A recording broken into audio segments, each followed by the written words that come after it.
Hi, so this is the review proper of the secret history that I promised last night. I actually did record a review last night, but like the lighting was terrible, and I don't know. I thought that I could do better, so I'm re-recording it. Okay, bear with me. So I decided to still use my webcam, even though the resolution is not that good, instead of like my phone camera, because I think using a phone camera it's giving like influencer vibes. You know, like I wouldn't really trust what they're saying, but when it's like recorded on a webcam, it's giving Noam Chomsky. Okay, if you know what I'm talking about. Okay, so the secret history. This is going to be kind of a spoiler-filled review because I can't do a review without mentioning any spoilers. Like that's impossible. Okay, so The Secret History by Donna is published in 1992, so it's actually kind of old now. But I've only heard of it in 2022, so that's like what?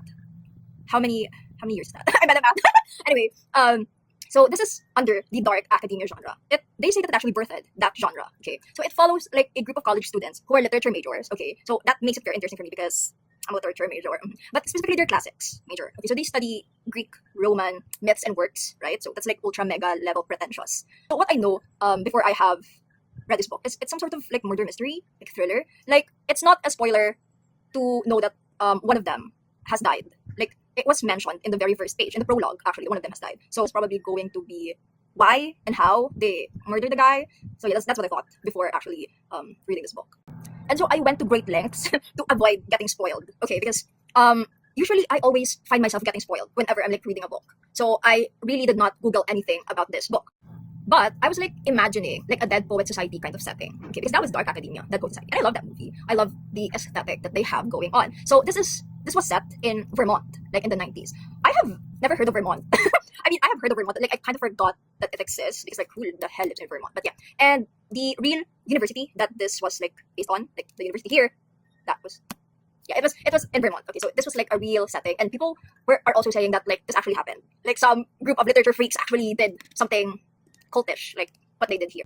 Okay, so let's go into the prologue. So we are immediately welcomed with a grave atmosphere because it says here that the snow in the mountains was melting and Bunny had been dead for several weeks before we came to understand the gravity of her situation. Okay, so that was the very lovely introduction. No? Bunny, this character Bunny. So when we first heard his name, Bunny, that sounds like a cute name, right? Because you imagine a bunny, it's like soft, fluffy. So I assume that okay, this bunny guy is like he's nice. He's probably just a poor victim that did not deserve whatever happened to him. But as I finished the first book, I'm pretty sure most people, if not all, will agree with me that Bunny deserved his fate. Okay, Bunny actually deserved whatever happened to him, and I'm not being like biased or like just being evil like the rest of them. Like, hear me out. Okay, hear me out.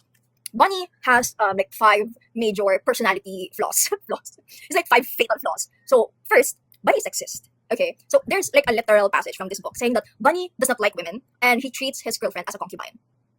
So, right? Second, this is very surprising to me. Bunny is a homophobe. Bunny is a homophobe. Like, he's a literature student. Okay? May kilala ba kayong literature student na homophobe? Like, that is, like, mutually exclusive. Like, those two things, being a literature major and being homophobic. Like, what are you doing in literature if you're homophobic? Like, especially, he's studying the classics, the Greeks. The Greeks are very gay. Like, fine, the Greeks are misogynists, but they're very gay and pedophilic. But, like, right? It does not make sense for him to be homophobic. And it also does not make sense for me that in their class, there's only like 6 of them, only one is like a queer person and one is a homophobe. That's statistically improbable in a literature class. Okay, and third, Bunny is anti-Semitic. Okay, he views Jewish people, you know, like greedy, you know, the stereotype, right? So yeah. Fourth is Bunny is classist, which is really weird because Bunny has some sort of a rich all-American background, but he also doesn't have any money. He's a freeloader. Okay, he freeloads from one of the characters here, or like 2 of the characters here, because 6 of them, right? And two are like very wealthy, and Bunny freeloads from them. But even though he's like that, like he's not rich himself, he bullies the main character, the narrator, Richard. He bullies Richard for like having not expensive clothes, for having polyester clothes. Perhaps in the 90s, polyester are not that popular, siguro. But like nowadays, every clothes is like made of polyester fabric. Anyway, yeah, he teases Richard about his poor background. So that's bad. And some people, right, some bigots like Bunny might be able to forgive those 4 character traits. Okay, but one character trait that I think is universally unforgivable for all like bigots or normal people alike is Bunny is just simply annoying. Okay, Bunny is loud. He likes to joke at the expense of other people, and he's the type of person where if he senses like a certain insecurity of yours, he will tease you about it in public relentlessly. Like he wants to make you as uncomfortable as possible. He's ganun siya, na type of person. So like even if you think that you will be able to like look past those first 4 flaws, right?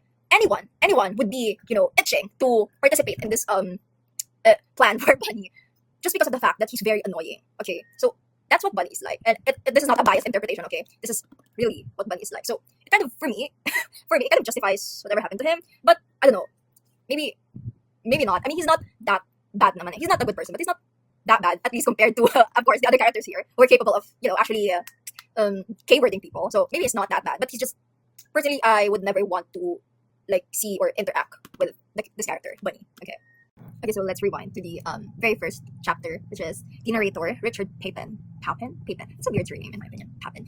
He's introducing himself. He's already 28 years old by the time he's writing this, but it happened when he was like 19 to 20. Okay, so like college freshman. So Richard Papin is from California, sunny California. It's in Plano, but it's like near Las Vegas, so it's not by the seashore. Because I'm pretty sure if you were like in Los Angeles by the seashore, you would have appreciated your environment better. But he doesn't want to be in his hometown because he says it's like boring there, which is relatable. So he wants to get out of Plano. He took community college before. He studied pre-med first, biology, and he hated it. So he switched to English literature, which is a career choice that not many people are brave enough to make, considering that he says it here himself. It's like better to fail in a lucrative field than thrive in a field that is unprofitable. When you take literature as a degree, you have to do it for the love of the game. Okay, I'm doing it for the love of the game, like him. So he eventually moved to this college, Hampton College in Vermont, which is based on Bennington College in Vermont, right? Because he wanted to get away from his hometown and his family. And so, yeah, he enrolled in literature there. He was on scholarship, financial aid, and he took Greek before in community college. Why would you be taking Greek is an even weirder academic choice, considering ancient Greek is a dead language, I think, right? So, yeah, he wanted to take Greek again in Hampton College, but Greek is like an exclusive class by this one professor called Julian Morrow. He only takes like limited number of students. So before Richard was able to join, there were only like five students. And since he was not able to join because he got rejected, he got so obsessed with the professor, Julian Morrow, and the students that was under that professor, the Greek class. Okay, so the Greek class consists of Henry Winter, Bunny Corcoran, Francis, I forgot his surname, and the twins, Charles and Camilla. Charles and Camilla, weird names for twins. So yeah, I got fascinated by them because they were isolated from the rest of the campus. Because Richard learned later on that this Greek class pala, once you enroll there, Julian Morrow will ask you to like drop all your classes from the other professors because he wants to be like your only professor. Because he believes na si Plato ata or si Socrates. I don't know, they seem like the same person to me. They only have like one teacher. The Greeks now, they only have one teacher and they were fine. So that was like his philosophy, that one student should only have one teacher. So yeah, Richard was so fascinated by them that he was like, okay, fine, I'm gonna drop all my classes and like only have Julian Morrow as his professor. And so he eventually got to meet his idols because we're a fan of these 5 students in the Greek class. So upon personally meeting these students, since they were isolated, they also seemed kind of elitist to me, especially Henry, because he was said to be like a linguistic genius, and I think he has autism, to be honest. And he was rude and condescending. Not really condescending, but he was like rude, acting superior towards Richard at first. So I thought he was annoying. No? And Francis was just kind of nonchalant. Like he was not really interacting much with Richard. Unlike Henry, because Henry was like interrogating Richard about his knowledge of Greek. Meanwhile, the twins, Charles and Camilla, were like nicer compared to the other two, but they were kind of detached. And of course, there's also Bunny. We all know who Bunny is, yeah. And yeah, at first, of course, Richard had trouble kind of fitting in, inserting himself to their group. So yeah, he struggled with that. But they seemed friendly enough naman. Eventually, they started inviting Julian to their apartments, to the country house. But of course, they had secrets that they were keeping from Julian, since Julian is like a stranger. Richard. Oh my god. I'm switching the names. Richard, the main character, right? So they were keeping secrets from him. Okay, so I will not be spoiling the secret because, I mean, why should I, right? Like, if you want to read this book, then that's for you to find out. But there will be foreshadowing, of course. But I did not put 2 and 2 together because I was just reading. I did not want to like solve mysteries. I just want to read it. Oh, okay, like be taken by surprise. Okay, so yeah, obviously the secret has to do something with K-wording someone, but it was totally accidental. But then they K-worded someone again, so no longer accidental. Also, the thing that they did has something to do with what the professor was like lecturing about, and it was so fascinating to me, that topic about the self and like losing oneself completely. Yeah, you just have to read it. It was like an interesting topic, but his lecture was only featured once to like foreshadow what was going to happen. I would have liked to listen to Julian Morrow's lectures, to be honest. It was so interesting, and yeah, and like it got me thinking, right, in the topic of like losing oneself. Like people go to great lengths to kind of detach themselves from their self because we all hate ourselves. Wait lang. Asan ba yun? Here. He says that our own selves make us most unhappy, and that's why we're so anxious to lose them. It's just right. I mean, I don't want to lose myself. I just want to like replace myself. Like I definitely could do better. And Yeah. So the more cultivated a person is, the more intelligent, the more repressed. Like the more he tries to subdue this like animal emotive part of himself. That's basically what he's saying. And like, yeah, yeah, that makes sense. That makes sense. I wish we learned about it in philosophy class, but I already forgot what we learned in philosophy class. But I do love that one philosophy class I had in college, right? So that's related to what these group of kids eventually did, losing oneself.